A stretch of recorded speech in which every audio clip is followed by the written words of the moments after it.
मेरे प्यारे दोस्तों, कहानी की शुरुआत होती है एक सन्नाटे भरे आंगन से, जहां ईशा आंखों में आंसू लिए रंगोली बना रही थी और भगवान से प्रार्थना कर रही थी। हे प्रभु, अगर मेरी माँ सच में जिंदा है तो मुझे उनके पास पहुंचा दो। बस एक बार उनके गले लगना है।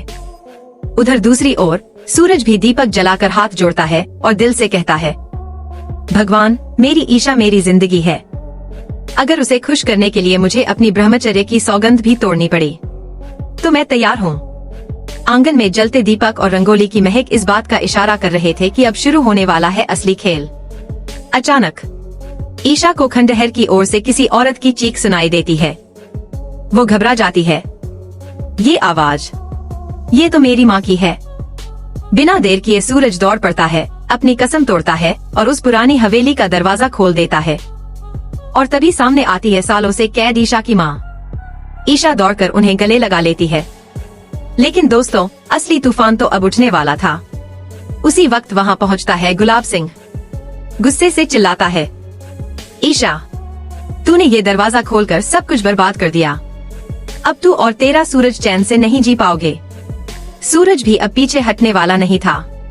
तेरी चाल खत्म हो चुकी है गुलाब सिंह। तूने अपनी पत्नी को कैद किया, बेटी से माँ को छिपाया। अब तुझे तेरे हर पाप का हिसाब मिलेगा। और तभी कांपती आवाज में ईशा की माँ बोल पड़ती है, ईशा, सच ये है कि गुलाब सिंह तेरा असली पिता नहीं है। बस दोस्तों, यह सुनते ही सबके पैरों तले जमीन खिसक जाती है। ईशा चीखती है, क्या? तो मेरे असली पिता कौन है? आंसुओं में भीगी माँ कहती है, तेरे असली पिता वो हैं जिनसे गुलाब सिंह ने मेरी जिंदगी छीन ली थी, जिनका नाम मैंने आज तक किसी को नहीं बताया।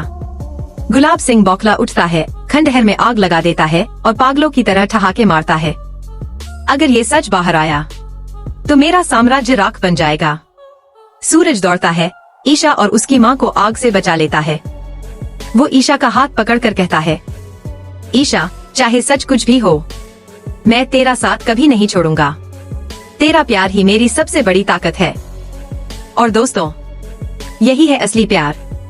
घर में अब खुशियां लौटने वाली हैं, लेकिन सवाल यह है, क्या गुलाब सिंह इतनी आसानी से हार मानेगा या फिर रचेगा एक और खतरनाक चाल? इस सस्पेंस का खुलासा होगा अगले एपिसोड में। तब तक वीडियो को लाइक करो, शेयर करो और जुड़े रहो, क्योंकि कहानी अब पहुंचेगी अपने सबसे धमाकेदार मोड़ पर।